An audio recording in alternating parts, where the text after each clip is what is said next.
Now that we got the basics covered about forms, let's actually write the PHP code to process this particular form. Just to remind us, I'm going to pop into Dreamweaver here. Of course, you could use any text editor. And we got our first input box with a name of name_first. Our second input box of with a name of email. So let's gather those. So since the action for the form is form_response.php, that's the actual PHP script that's going to be used to process these form elements. So let's go back into form_response.php, and to speed things up a little bit, I started us off with our first bit of code here, and it says post first name. So this, I think, should be ringing some bells with you guys, because if you look back in our original form, let me scroll this into place, you notice the form is set to send the form data to us via the post method. Now if you look here, it says post, and we see our square brackets, and we see the name of name first. This is something I typed in a little bit earlier. Name first, well, name_first, of course, corresponds to our first input box, which has a name of _first. So I'm sure you guys have picked up that this bit of PHP code here is grabbing the value held in that first text box that we named name_first. So what exactly is this post thing?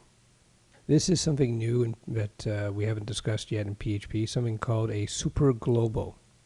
Now a superglobal, there are many of these things in PHP, and essentially they're associative arrays that PHP automatically creates for you, and these arrays hold lots of interesting information. We're going to actually cover superglobal arrays in another video, but for now you need to know that PHP has a few superglobal arrays that are specifically made for processing form information. And you have the post superglobal array. Let's copy that. And then we have the other one is the get superglobal array. And again, this goes along with the method here. Remember, we spoke about we could have the post or the get method. So I put the get method. All the values contained in this form would be sent to this page via get, and PHP is smart enough to pick all those values up, and it would stick all those values in the get superglobal array. And then the final superglobal that has to do with form processing that we're going to look at is request. And now request basically is a catch-all. It catches all the values contained within the post and the get request that the browser sends to the PHP script. We'll get into that a little bit later, but what you want to take away right now is that PHP automatically creates these things called superglobal arrays. There's many of them, and inside these superglobal arrays are your name value pairs, like any other associative array, which contains information contained within this particular array would be the post information sent by the browser, the get information sent by the browser for this one, and finally the request captures all the information, whether it be sent by post or get. So let's delete these two. We'll save this page, and we'll see what happens when we view the page. So I'm just going to put in the first name of Steph. Okay, Stefan. Submit request, and we see nothing here. And the reason we see nothing here is because we haven't done anything with this information. We should actually print this out. So we go, I'll do it in lowercase because I like keeping things consistent. Print, we've saved that. Go back, submit this form again. And there we go. PHP has printed out the name Stefan for us. Let's add a little bit to that for us.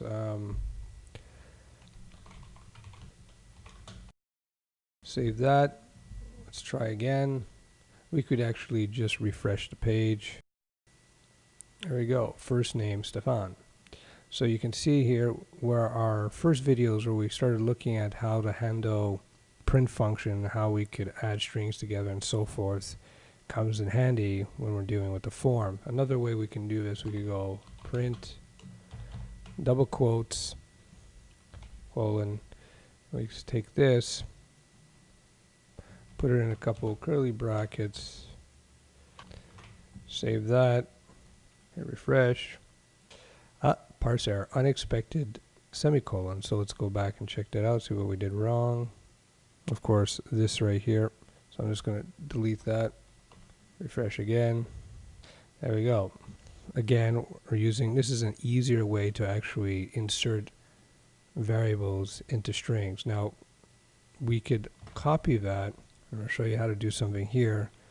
Go first name. Actually, want to make this a variable, so go first name equals post data, and that off, and then copy that, put that in here. This is just a cleaner way of doing it. We refresh again, everything works fine. So we're looking at how we can grab different form values. So let me copy that, save that. Let's go back to our form. Okay, the other input box is email. So let's go back here, and we're going to tell PHP that we want to look at the value of email in our post super global array. So I'm going to change this variable name to email. Same type of deal. Couple curlies. Save that. This we have to go back this time. So we're going to put in an email address. Submit this. And there we go. Our values are being captured by PHP automatically for us. And these values are being automatically inserted into our post super global array. So you notice with these two variable values, we're actually just using standard associative array syntax, right? So associative array code to basically grab the variable values that we're looking for. The variable values were derived from forms. Well, was derived from our form that we just set up a moment ago.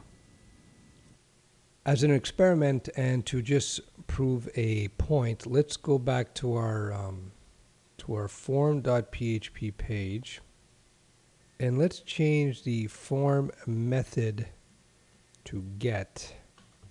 And again, we could leave it capital, but I just don't like doing that. So we're going to hit save. And we will now post our form. And we refresh this page. Submit the request. You notice that we have no values for our two text boxes that we just filled in. And if we take a look at our query string, you notice that our values have now been added here in the query string because we set it to get. We covered this in a previous video. So our values are not appearing here because they were not captured by PHP, simply because, again, this is set to get. You look at our form, we're actually trying to capture values from post. So since our form is not using the post method, if we go back to the form again, we're using the get method here. It's not sending any information for PHP to capture. So we could switch our form back, or we could just use the get super global array. We'll just switch that to get. I'll save that page. Go back here, and I will just resubmit the form again. And here we go. Our values are now being captured. And again, just to prove we're still using get, you can see the query string is being filled out. So I did this just to prove a point, to show you how get and post super global arrays, how they have an impact on things. I think it's pretty clear. Another thing we can look at, just for fun, we can look at request. Let's go request. As I said earlier, the request super global array captures both post and get submissions. So we're just going to submit this again without making any changes to the form. You see it captures it. If we go back, now I'm going to go change our form to post, save that, and let me just refresh the form so it's updated. And I'm going to now submit the request again. And again, as expected, it still captures the data because we are now using the request super global, which captures everything. So it begs the question, why not just use the request super global instead of post or get? The reason being, it's minor, but when you use post, it's a little bit more secure than get. And of course, since request rather captures both get and post information, it's a little less secure. I would actually use post or get unless there's special situations where you're not sure whether or not you're going to get a click-through to a PHP page, and you're not sure if it's going to come in through post or get. For instance, if we go back to our form here, if you notice at the bottom, I have this query string here, and this sends values. If I highlight that, look in this bottom bar here, I'm going to highlight the link, and you see there's some name value pairs being submitted. Of course, we're submitting it to the wrong location, so I'm going to switch that just to illustrate what I'm trying to illustrate here. So I go back into our form.php page. This is our target script, form response.php. If I scroll down to our link, let me just bring this into view, and you see it's going to keyword PHP. Let me change that to form response.php. We save that, and let me make a point here. I'm going to put this value here to email just so we see what's going on. So let me refresh this. Okay, the query string is now being sent to the right location so that you guys can see. I'm just going to adjust the window for you. Query string, look at this bar here. It's going to our form response.php. So we're going to capture email. And so I see the email value is videos. Now we're able to capture that. Now if I go back to here, I just submit the form now instead. We're still capturing values because we're saying request email. And if you remember the query string back here, or the query string, we're saying email has a value of videos, right? So request is able to capture email even though it's two different emails, right? What I'm talking about here is you got email here in the form link.